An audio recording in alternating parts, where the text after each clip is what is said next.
omulundi ensi ekola ki eraba nnyo ate ngezi nnyo. Osobola okunyiga omuntu akabinja akasuula lutalo gye kalinga kabayimbi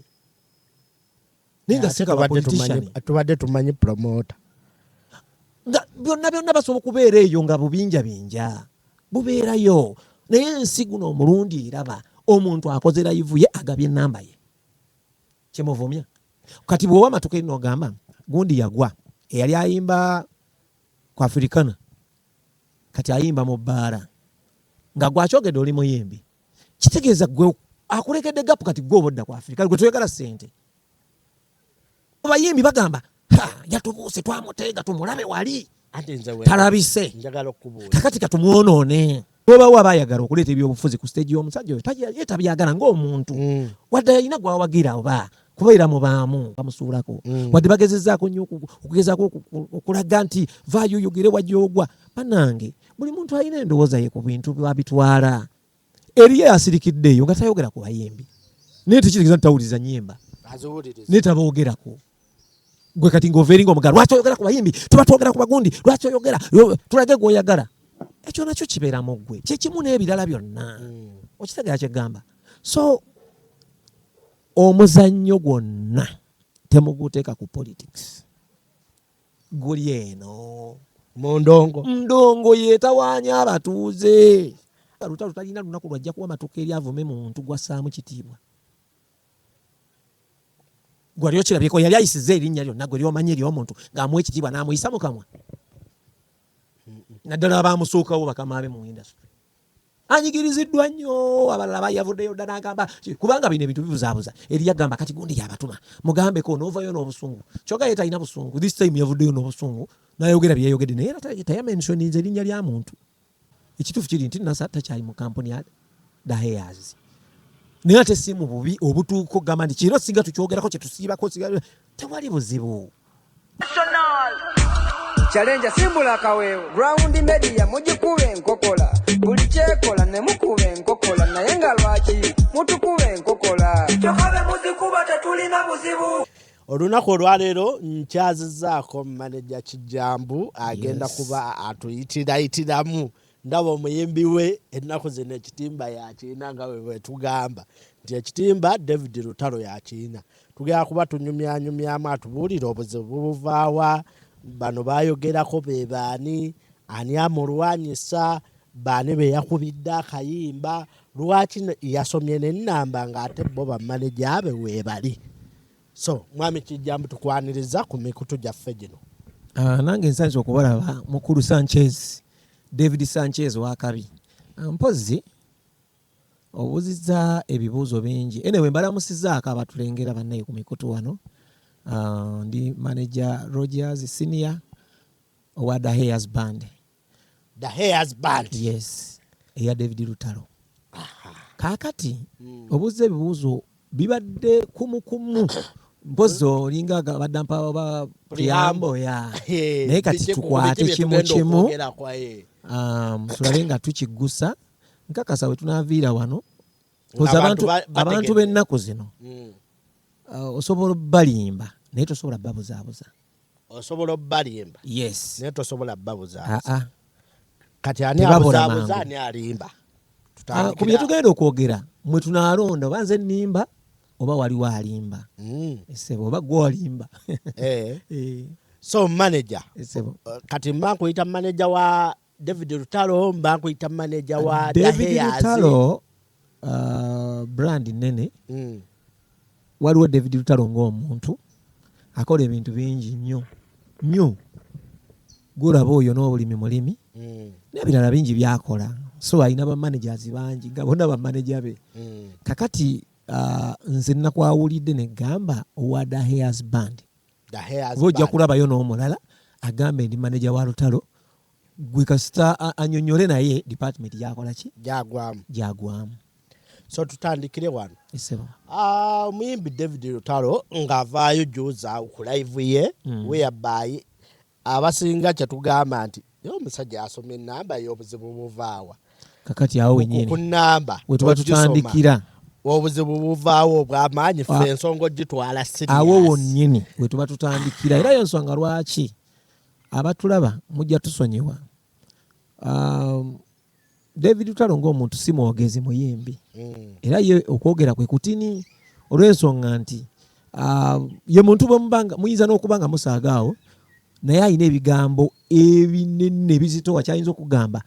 oluusi ne kikkalirako ne kifuuka n'erinnya kyova olaba agamba nti oluusi abantu abamu tebali worth komenti yange kozi nyinza okwogera ekigambo ate guno omulembe gukyusakyusa ebigambo kuba okusookera ddala twata oluyimba lwe bayita leewo wiiki ewedde n'ennyimba eddala zikyali nnyingi tulina ennyimba musajja alina ennyimba gwe kyoba omanyi abayimbi bakimanye nti omusajja z'ennyimba azikola ki azirina mbuuki oba bazaagala oba tebazaagala naye nze mmanyi nti ekumi terikola ki terikyawoomu era wabaawo abakola ki abaziwuliriza ate n'abatazaagala era badda mu kisenge ne bakola ki ne baziwuliriza yensonga lwaki bazikomentinga kakati bwe yata oluyimba nga omulembe we gugenda gukyuka edda twatanga ennyimba ne mukyala ku zi TV nonyonyolera oluyimba lwo nokyala ku zi radio neki nakati bikyatambula naye waliwo ebirungo ebyeyongeddemu nga TikTok yes agenda ku live akola live ayogereko ne bafaanizi be talina tabu n'abantu era emboozi yagwa amakerenda bwe yali amaliriza omu ku bafaani be amubuuza bwe tuba tukwetaaga tukufuna wa tukufuna tutya akwata ennamba eyaffe eya kampani emanyiddwa obulungi ennyo eya woofiisi esookerwako ng'ovudde ku zaffe ez'aba managers sekinnoomu naye etandikirwako agisoma owulira agamba bannange gyendi eyo ennamba kwe munfunira abampa emirimu kwe mba muyita ekyo kibi si kibi naye bagamba nti omuyimbi kweyolevo watuuse asoma atya ennamba eyani yali badde agamba maneja jangu wano osome ennamba yo ng'ate yali ayogera ne bafaani be kakati ebyo waliwo abayimbi abayinza obbikola abeegulumiza ennyo Lutalo si omu ku bagulumivu era bwe bagamba ali ku nnamba emu ali mu nnamba 10 ali mu nnamba 36 it is okay gwe womutadde wakola ki wagwa kati kisinziira ku gwe omuwulira otya munda mu gwe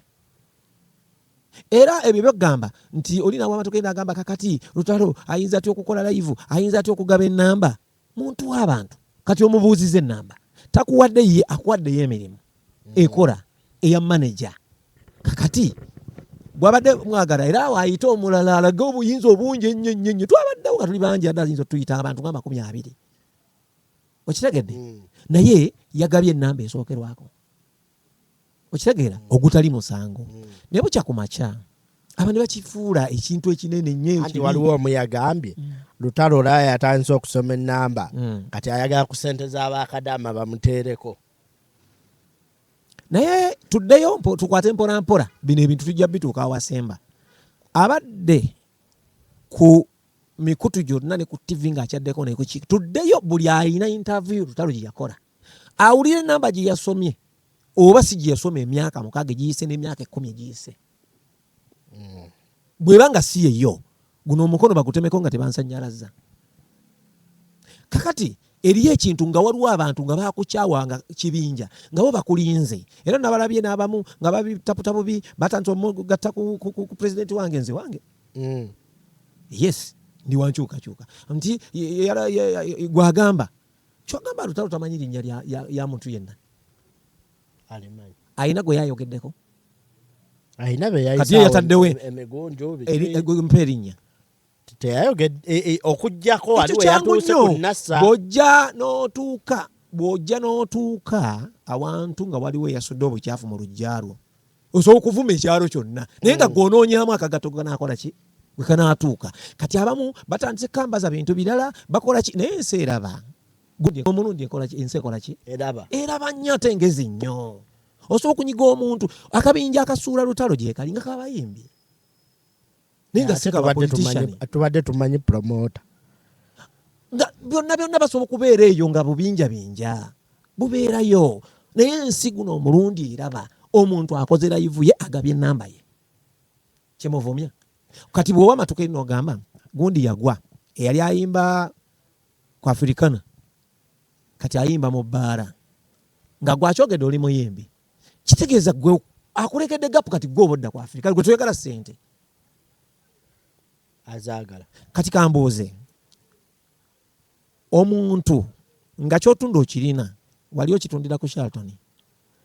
naye niwe kale tukigeze wali baddewo embeera n'okitundire Nankulabye guba musango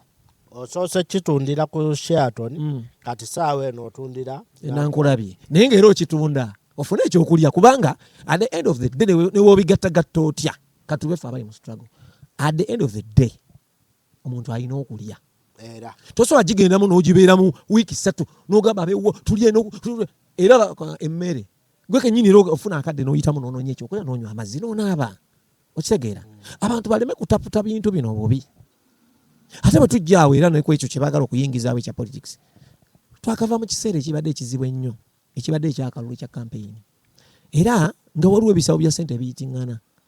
obwavu butulumidde mu kampeyini nze ne ttiimu yange balina we baamulabako ng'agenze okukima ssente n'okuyimba ye kyogamba ennyimba ze zaate tetwakuyimba abalala we baayimba manager we njagala okubuuliza ogambye ebisawo bya ssente bibadde biyitiŋŋana nga tubiraba nga babiraga sigamba sibyogedde era ne kampeyini zino tetulina kituuti kyonna wetukoze eki wetulabye lutalo kati ekifa omuntu okunyiga ennyo kati abo bayimbi bagamba yatubuuse twamuteega tumulabe wali talabise njagala okubuuza kakati katumwonoone njagala kubuuza waliwo abaagala okufa waliwo kiyinza n'okuba nga waliwo abafa tuyinza okirowoleza sayidi endala temwafuna kisawo nga waliwo abaafa abaabulirayo nga balina ensobi zaabwe ze baakola eri abantu nga be bayitamu bafe naye omanyi mu kunoonyereza okw'ensi yonna totunuuliranga oli tagamba nga nti gundi atemye gundi sooka olowooze kyavudde ku ki tuyinza okuba nga tukitunuulira sayidi ndala nga waliwo abantu nga balina ku sayidi ndala nnyo nga be bakipika kibe bagaffe tufa tutya fekka temufunangako ku ssente kuva mu gavumenti gwe n'omuyimbiwo nga zitusanzeewa gwe kyoba oŋŋamba nti twali wano ne wano ne tuzifuna ate ebigambibwa nti Jemba yabatwala mufuna ekisawo Jemba yani Jemba mutaani wa Kiweewa nakugambye ebigambo bingi bimukyawulira naye guno omulembe buli kintu ekisinga okufaanana nga kitambula kirina obujulizi oba okitegeera kyogamba nti bakuwasa n'ekirala kale kati bwe tuba twafuna ssente twafuna zaki ez'okusirika nti twali tulina bye tunyiza tubawaddeyo ssente musirike kuba tulina bye tuwulira nti ate gundi bamuwa ssente yasirike kati fe twali tukoze eki twali twogera nnyo twali tulumba nnyo anti nange kyeneebuuza kati batuwa zaaki kubanga bwe bakuwa ssente waliwo ky'olina okukola either you talk nnyo bw'oba badde toyogera oba si kyoba obadde oyogera nnyo you keep quiet kati batuwa zaaki ku byonna kutusirisa nga twali tulina bye tusumbuwa oba kutugamba nti tuvuma abantu nga twali tetubavuma era twavayo ne tuvaako gwe tuvuma anti waliwo awo wetubadde mugundi awo waliwo yayimbako eryantonde n'abaako statement gyakola era walaba bawumalu Kiseka nga bavuddeyo babambalira awo eyo message neeyita awo omukulu eyo olwaddako n'agamba nze siri mu byabufuzi era saagala kwenyigira mu byabufuzi kakati okusookera ddala yali ku stage oli bw'abeera ku stage nga kamera zikutunuddemu ono n'atandika okuvuma atudde wanagamba gwe yogera kyoyagala gye twali omanyiyo twali liddawa twali Mbarara mwezi zaali 14 omwezi gwali gwa 10 nze n'olunaku ndujjukira nibabawo abayagala okuleeta ebyobufuzi ku stage y'omusajja oyo ye tabyagala ng'omuntu wadde alina gwawagira oba kubeera mu baamu bamusuulako wadde bagezezzaako nnyo okugezaako okulaga nti vaayo oyogere wajja bannange buli muntu alina endowooza ye ku bintu babitwala eriye asirikiddeeyo nga tayogera ku bayimbi naye tekiriza nti tawuliriza nnyimba naye taboogerako gwe kati ng'oveeringa omugala lwaki oyogera ku bayimbi tuba twogera ku bagundi lwaki oyogera tulage gw'oyagala ekyo nakyo kibeeramu ggwe kyekimu n'ebirala byonna okitegeera kyegamba so omuzannyo gwonna temuguteeka ku politics guli eno mu ndongo yeetawaanya abatuuze anti era kati manager kijambo ekibabwe ekityo nti ng'omuzannyo guli mu ndongo. Sorry to say nayenza okusinziira nga bwendaba ebintu nganze for the past like 2 years tujjagamba nti Lutalo si yakutta kati nti alina oluyimba olukola ki oluliko kati olutalo lw'endongo luvaawa kayanira namba nti Lutalo ali mu namba 2 kakati era ekibuuzo ne kiba kayanira booking nti Lutalo yali ku booking kati 2 ogambye si yali ku top ng'olinga agamba nti ekyo kyenjogera tuli mu ndongo kati tuluze mu politics gw'omulabyewa kuba nayo taliyo. Lutalo akola mulimu ki? Muyimbi. Omuntu ayinza omuwala n'alina kuba muki? Ko CCM PC kite yesimbye wadde ku LC. Kati lwaki gw'oyagala olutalo oluwalo olutwala eri gy'atalina kakwate? Anti kati omanyi manager bino byonna obimanyi. Ne bagamba nti agundi akasajja ako ke kaliko emyaka 3 ke kakutta oluyi ke katuliko buli kivulu wali Lugogo cricket oval Serena Shiba yategese yataddeko Lutalo simanya Mitiana Lutalo wali embaga Lutalo zonna aziriko okitegeera ennyimba zaako teziva mu matuuga okitegeera nti awo twaligambe nti ekituufu Lutalo lwaki lwa ndongo because nti Lutalo ye hot cake ekola ki eriko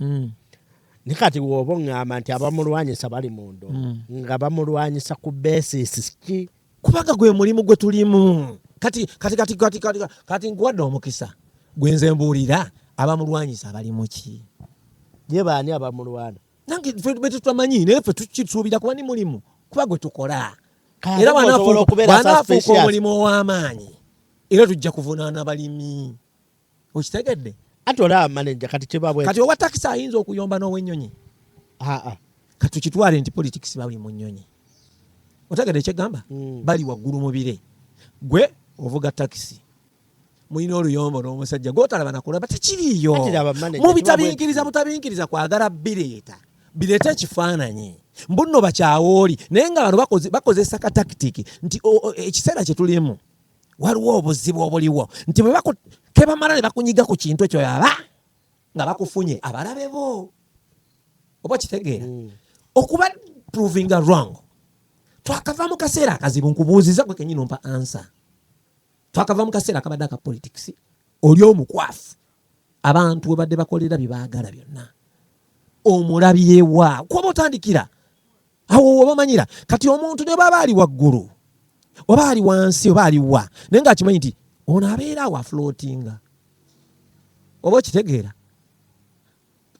abeera akola ki afloatinga nti takka waali okitegeera saawa yonna oba omusuubira okola ki kati bwe nkitwalako mu politics kale katini kyekisumbuwa abantu ababiri abali mu politics omu talina kyakoze munne naye ate omwana onya munne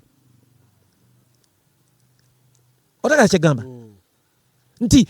wabeerawo obweraliikirivu mu mirimu gyonna nti wadde ono musinga amaanyi oba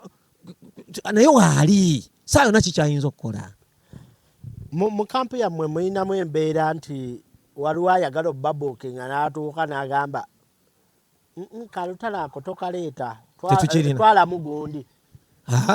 ebyo bibaayo bibeereereyo kati lindako oli mu dduuka ly'otunda ne waliwo ew'edduuka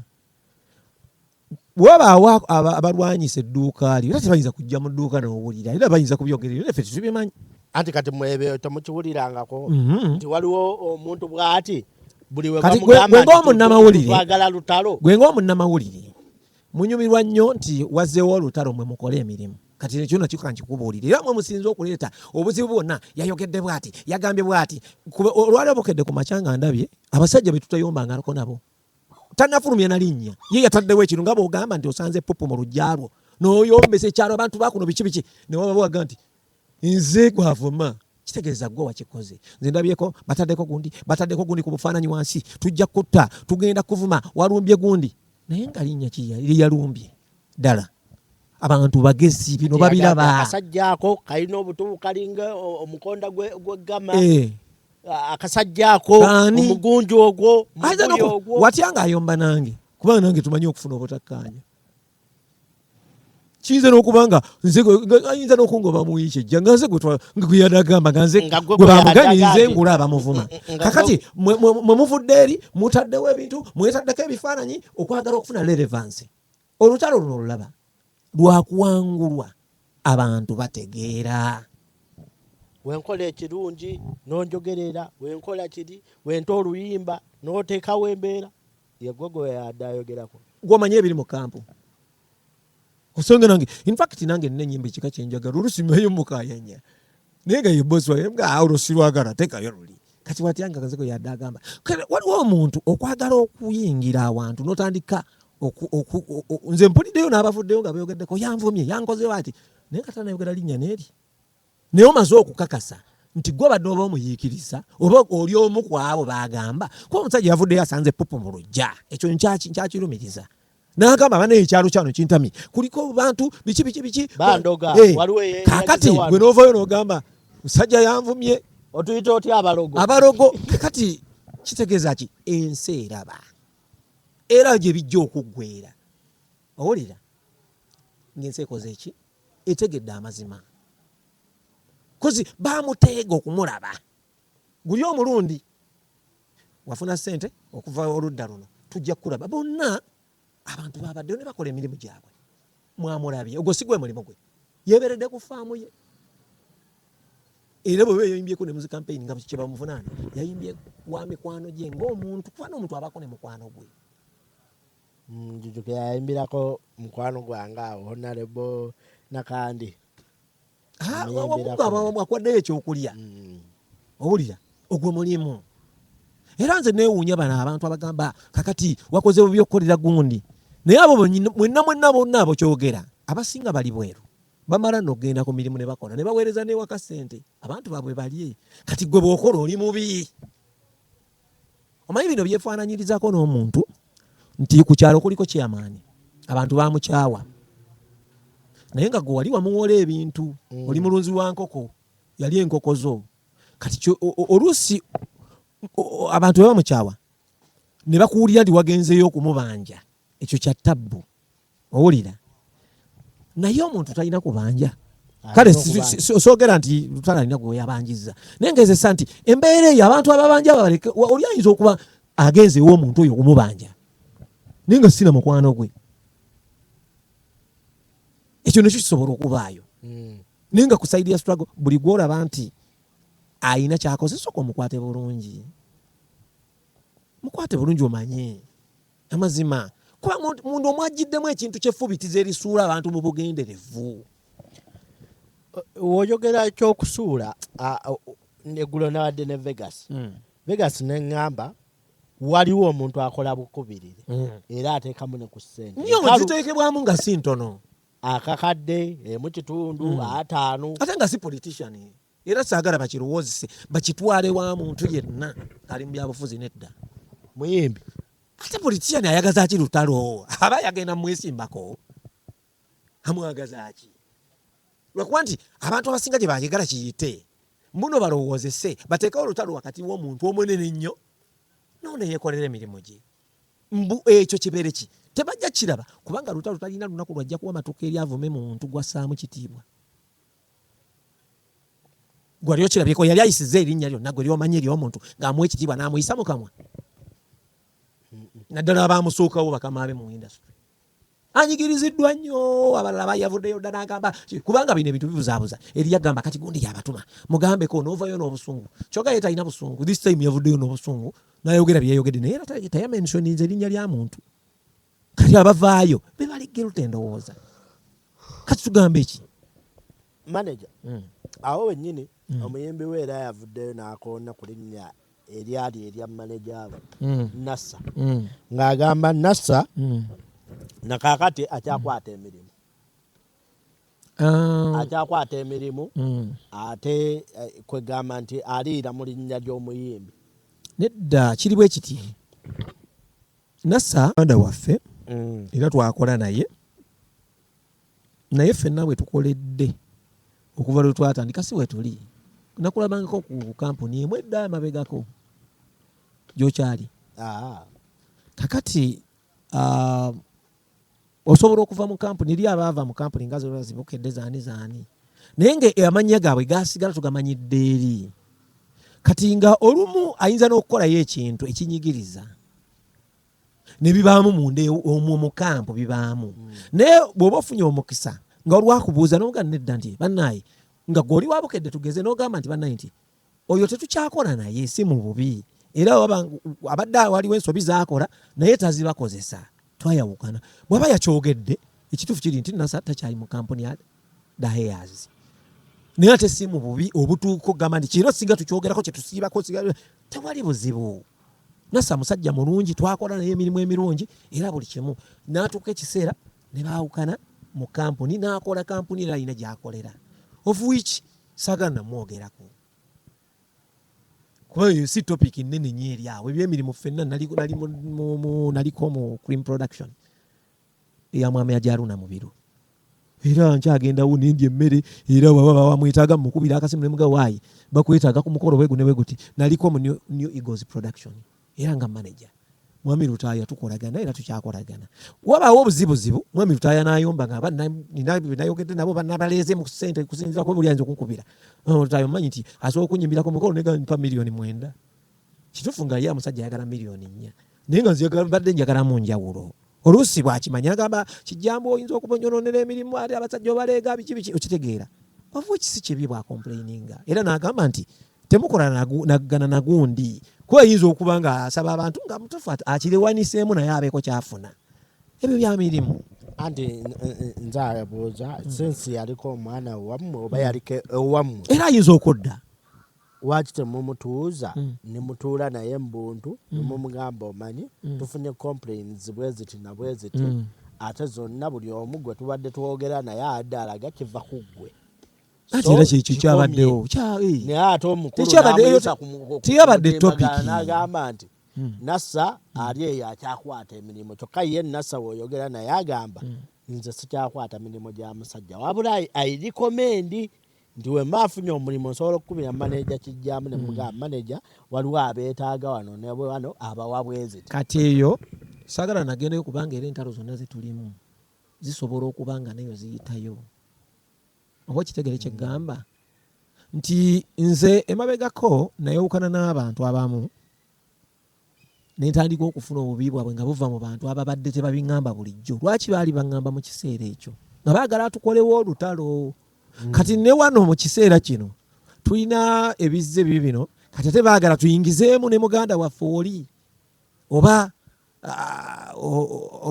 obeewo embeera eyo sijja kugendayo bwa NASA kozi NASA muganda wange lutalo mukama wange ate muto wange mukiwulira kati ebyo by'omunda ebyomugundi just nze yadde agamba bakasitoma nti temumuwaserezange za mirimu n'abawa ennamba si mu bubi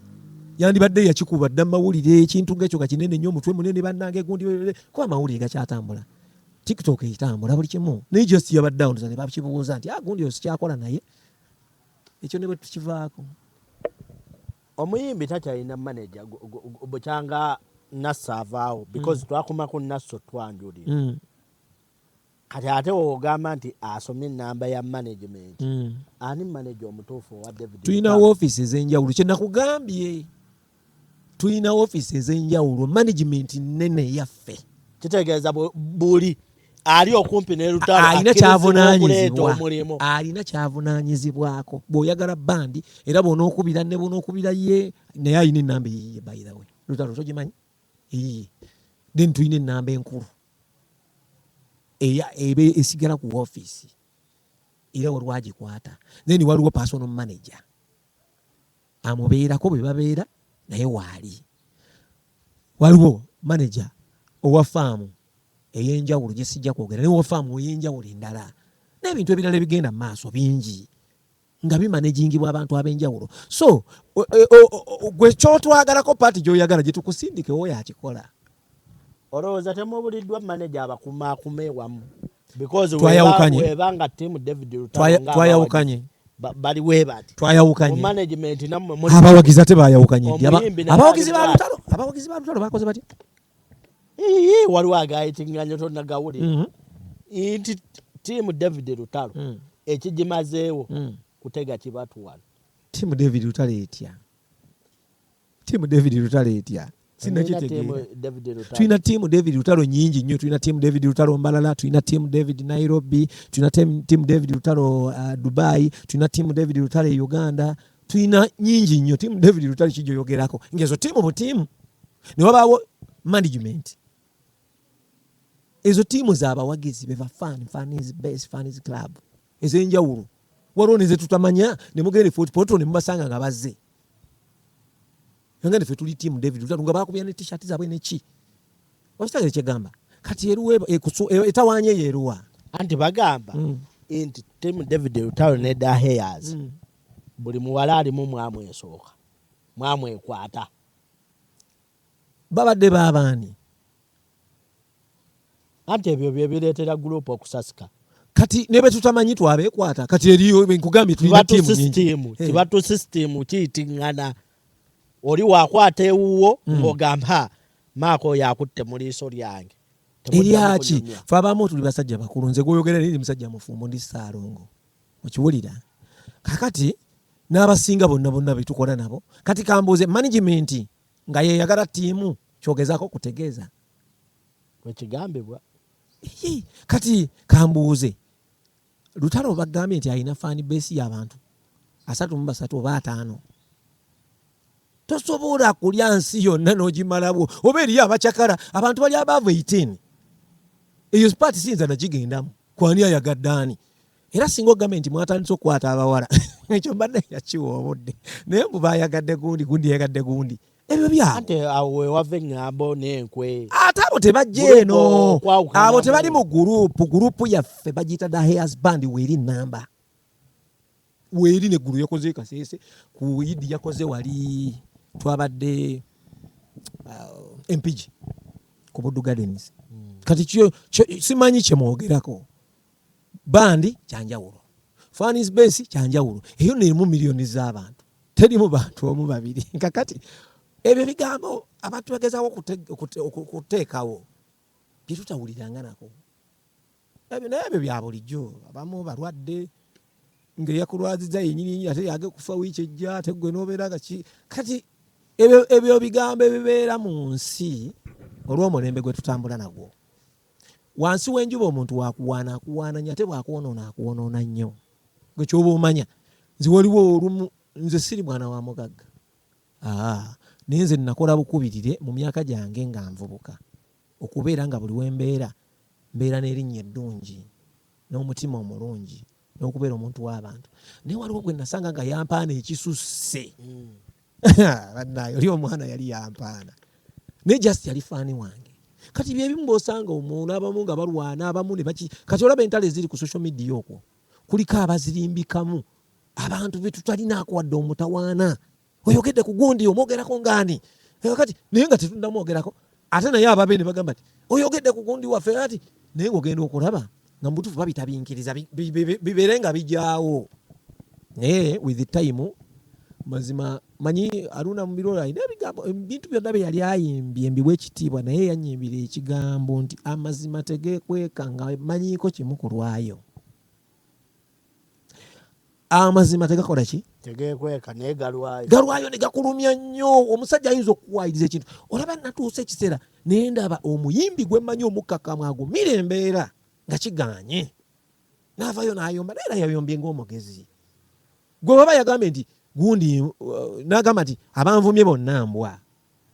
buba wamuvumye then gwe omanyi kyoliko akagato bwe kaba kakwatiddeyo kiri ku ggulu lwaki waba wamuvumye yakoze eki Sanchez omusajja avudde eri tutudde wano owulira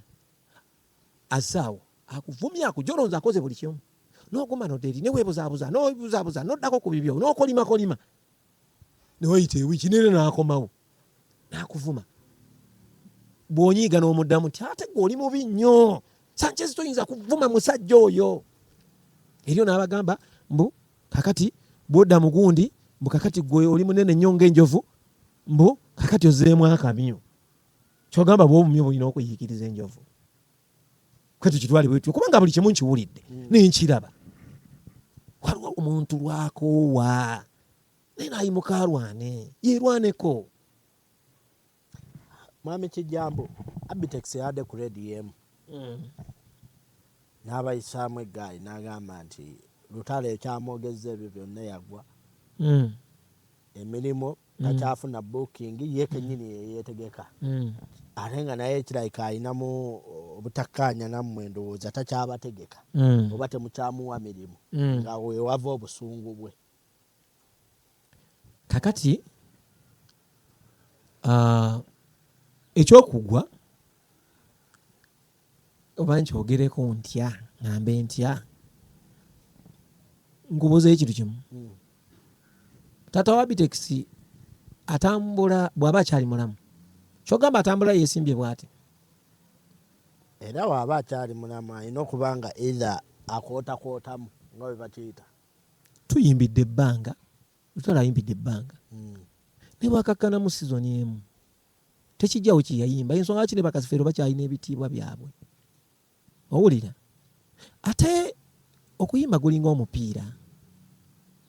waliwo Messi omulaba ne Ronaldo bakyagumanyi nnyo gw'obutondera bagusamba tobayisaamu maaso naye tebakyasambira ku peesi eri ey'okubatuntuza bakola bye baagala. Era waliwo omwana kakati gwe tuwadde omukisa yes kati gwe tuwadde omukisa nga temuyimbi n'ojja n'ogamba gundi wagwa wali oyimba ku Sheraton kati oyimba mu bbaala Nankulabye kati gwe nkwadde platform nawe ogendeko mu Sheraton ate ekulemye should I come back era nzeyo mu Sheraton era ogaye nti twefuze kwegamba abantu batubuzizzaako embiibya kiki ekituufu kye baagala tukole kiki kye baagala omuyimbi akole anti bapromota temukyabawa mirimu mwabeetegeka lwe Lutale oluliwo kati gutuza gwe okijjeeyo wabanga waliwo ne promota yakyogedde bw'atyo then kati ndowooza okiraba mujja genda mujjayo ebintu ffe tugaanye okwogera naye mujja kulaba abantu ng'akoze ki kati lindako kankubuuza ekintu kimu akale ndi mulimi nennima ebijanjaalo byange nga ntaddemu ssente nguze ebigimusa nkoze ki ne bigejja ne bibeerawo bwe biti gwe kyova ojja n'oŋŋamba ensawo eyo njaga ngikuwemu 6,000 nekugamba ensawo njagamu 2,000 n'ogaana n'engitunda awalala ng'onyiiga nti tokyatuguza please nasambula ekisambu noonye ssente gwe ate onkolera akatale n'omuwendo kyekisumbwa bapromota abamu ku muyimbi ono bamugula layisi naye nga yeerwanako nnyo okutuuka awo. Saagala muntu ajja nnimbe nti nze mwami gundi ategeka ebivulu nze natumbula lutalo. Abamu ffe tuyinza n'okuwanika emikono kuba twaliyo nga tuyimuka struggle twagirimu waliwo ne twasiibanga enjala nga twerwanako okuyimuka tuyimusa akabiina kaffe kadaheyaza kakyaliwo n'olwaleero owulira nga tukola kukubirire nze waliwo n'abaŋŋamba temuva mu byalo biki ne mugamba ekibuga kifunda tukijjamu olwo olumu naye lwakuba nekifunda nekikivaamu ne tudda ewagazi kyogamba Uganda ntono nnyo okusinga Kampala nsobola obutakola Kampala okumala ebbanga naye nga nkola erira nkola eggulu nkola ekasese mpola mpola kyoga tulyaki kale omuyimbi yagwa kyoga tetulya tulya muki tukyakola naye waliwo abaagala okiraga ennyo ensi ti tekirina nawe kyatuuse kikyali kyekibasumbuwa kuba essimu ekaseese twabaddeyo ku Saturday oba tutandike nga kulaga butambi kuba ffe tetubadde beerazi ffe show zaffe mbadde muzira nga tuziraga ng'ogyeko zino ebivulu ebinene byetwakolanga erugogo abantu ne bakwata ne basigaza obutambi ffe wali olabyeko nga tuli ekyotera wali olabyeko nga tuli e Masaka buuza ab'e Masaka nti bwe tuba ku Maria Flow kyekibaayo oba walala wonna ebintu ebisinga ffe tetuli bantu bakwerabisa lutalo si muntu wakwerabisa kyekisumbuwa abantu baagala mujja mu geemu lwensonga ndiye muyimbi ajja okuyimbira abantu be n'ayimba ennyimba era no bakimanyi n'ayimba n'atasaaga tewali atakimanyi tannabba bantu nti oba bamutedde ku sho n'atajja nedda kujjawo nga yabitegese tutumuwulirangako twawulirako yatutimba ezombo eyo ne bakuba obutebe n'ekigambo zombo nali nkimanyi kozi ndi mu Uganda manyi maapu ya Uganda naye nga mutuufu ekyalo sikituukangako kiri ku boda ya Uganda ne Kenya oli yamanya tetujja kumanya twabirabira mawulire kakati ekyo kisobola okubaayo once in a while naye ffe kizibu kuba wotutimba wonna enamba tuzze tugigaba emyaka 10 bagirina naffe abatulabyedde ebbanga era bankubira essimu owaayi nga babatimbye wano mujja batutimbye nti sibimanyiiko kankubira ab'obuyinza nga bayimiriza sho nze nyimiriza sho nyingi nnyo ezo z'obuyaayi ensonga lwaki tetulina bbala bbi ku ffe okitegeera naye bagezezaako nnyo bambi naye nze njagala babijjemu bannabyabufuzi Mami Kijambo omuntu waliwo n'omwana ali ku TikTok Junior Lutalo ta affecting am business yamwe kakati kankubuulire yali aja affectinga luli naye nga bwe tuvaayo ffe manyi twegendereza nga bwe tunajjayo amaanyi tumukwate kuba niwe yakubiranga nga tumanyawo ng'agenda ne ku bizinga eyo n'asoloza n'afunayo akasente naye nga bwe tunaavaayo tumukwate ndowooza ensi ogiraba ekyuka akasajja ako kalina omutima omubi kati oli akufaanana naye awo afunidde erinnya biki Lutalo laga nti wamukisa okunfaanana wamukisa okunfaanana kakiriemu kati muli fine with it tomulabangako nga boogera naye namuga naye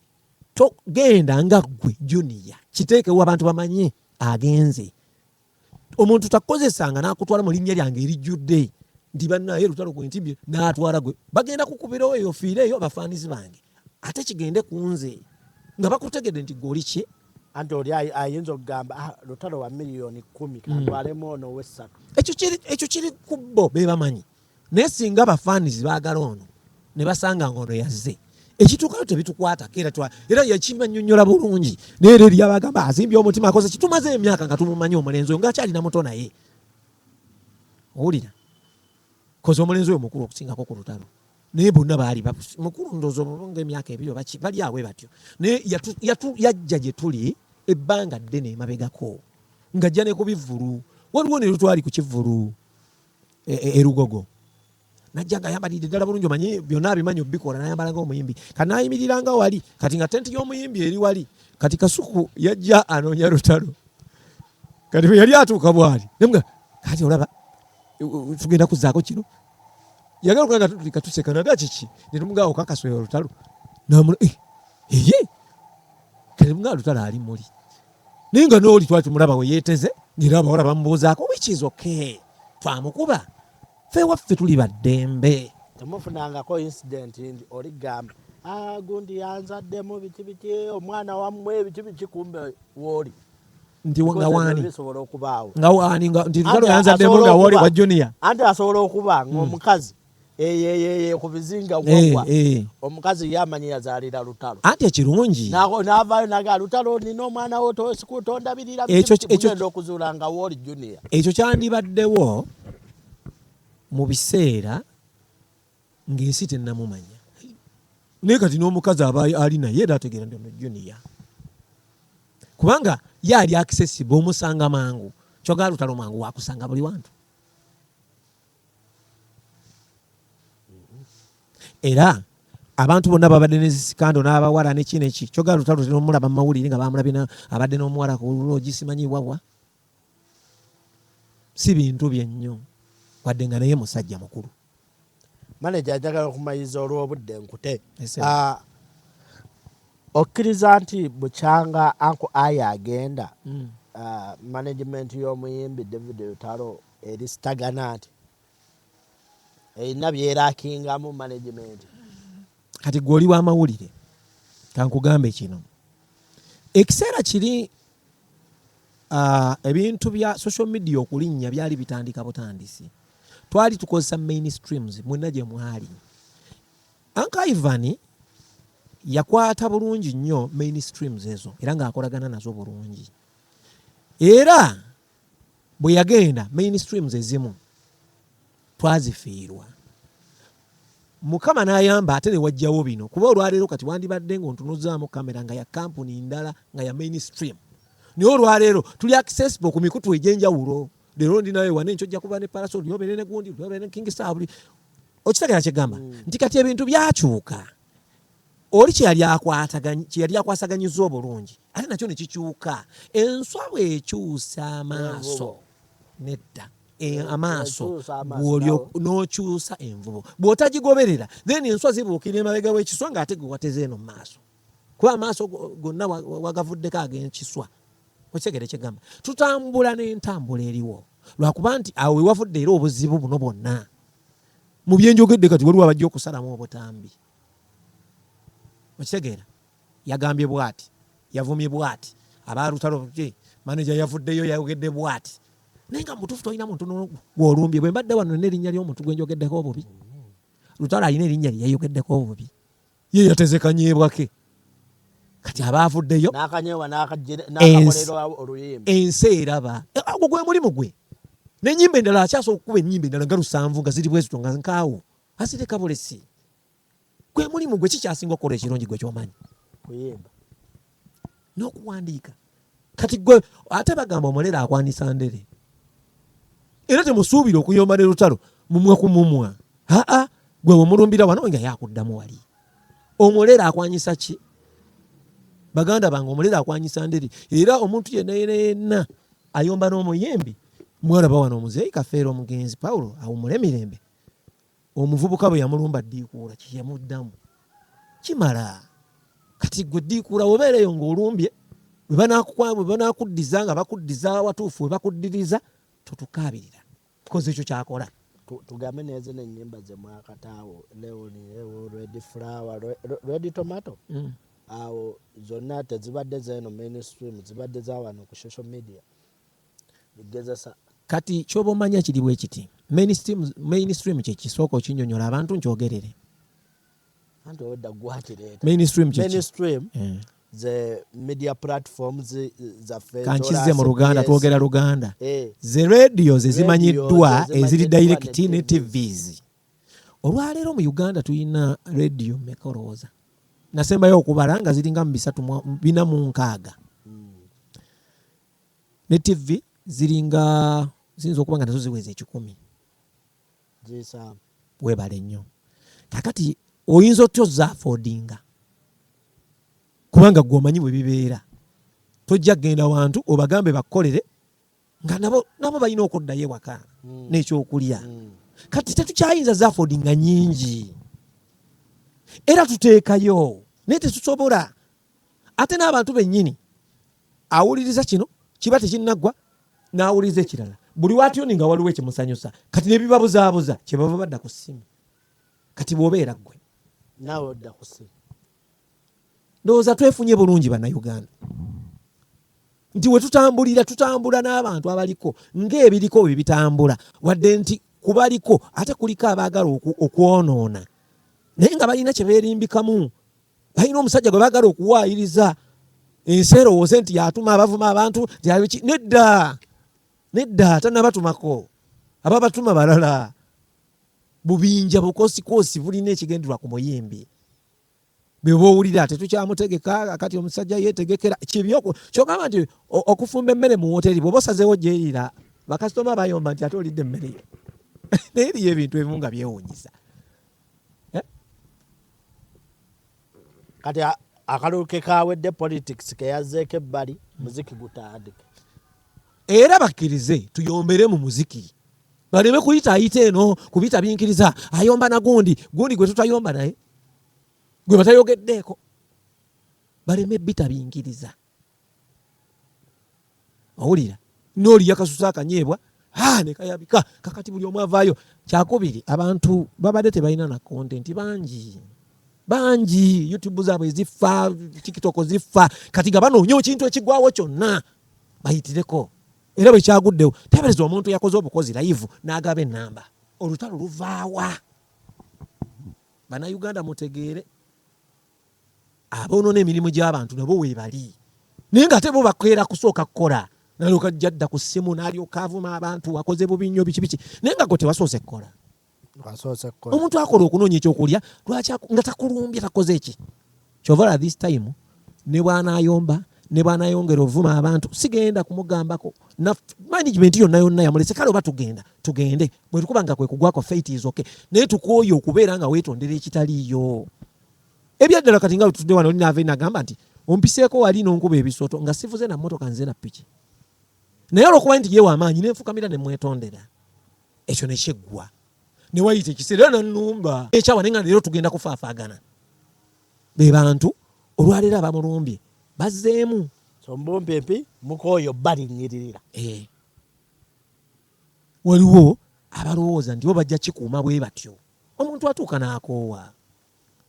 abantu basomere enamba ya Daheyaz abaagala obbabookinga n'ey'omuyimbi nti ayagala David Lutalo oyita ngenda kusoma enamba 2 esooka ey'oku ofiisi gye tusomedde emyaka emingi ennyo oli waddembe okuba ku eyo then ngenda kusoma n'eyange era ekola emirimu egimu egifaanagana okusookera ddala enamba eyo esooka eri 0701 era naye gye yasomera gyazasoma eyamuvumisizza 0701 735 mu luzungu 0701 703590 eyange eri personal oba oyagala kuvuma oba oyagala kukola ki oba oyagala kubookinga it is okay ffe tuli hambo tujja kubeerawo tujja baddangamu mu bulungi eri 0708 39 89 90 ne ku kipande kyaffe yitambulirako bweti kweri 0708 39 89. obubaka bwo obusembayo eri obubaka bwange obusembayo eri bannayuganda okusookera ddala nze nga nze bagamba nti tulina ensonga enkulu ez'okubeerako tuleme kweteekamu diversion abantu abamu ndowooza balina ebikulu balina okukola naye ate bo kenyini bakulembera wabeewo diversion nze diversion sizikiririzamu ku sayidi emu gye njogererako kyakubiri abawagizi ba Lutalo mumutegeere bulungi n'abatali bawagizi be nkakasa ennyimba zayimba kati olwaleero yayimbye oluyimba abantu abamu bayinza oddeeperekako nti lugamba bo naye lugamba buli muntu yenna yenna alina oyo amutawaanya era bajja ddukozesa very soon bajja ddukozesa nga naye alukozesa okuluweereza oyo amusumbuye teyayimbye ye nga ye nti luyimba lulwe buli muntu wano yayimba babongoote ne baluteeka ku gundi yagambye gundi naye wansi w'enjuba waliwo atalina mulabe we gweoyagala omulabe we abeerenga atunula abongoote gweoyiseewo kyoyisaawo ekitali kibi oli ayimba ebintu ebirijja no newankubadde nga ku kaseera ako bibaako ne bibikwasizaayo naye at the end of the day ffenna bya mugaso okitegedde ffenna bitugasa ennyimba zitugasa so abaagala okumusuula tubakwasa Mukama Katonda nga bw'atalya nguzi nkakasa mmwe mujja okugwa tweyanziza nnyo tweyanzeege akuume atakuumira mpeera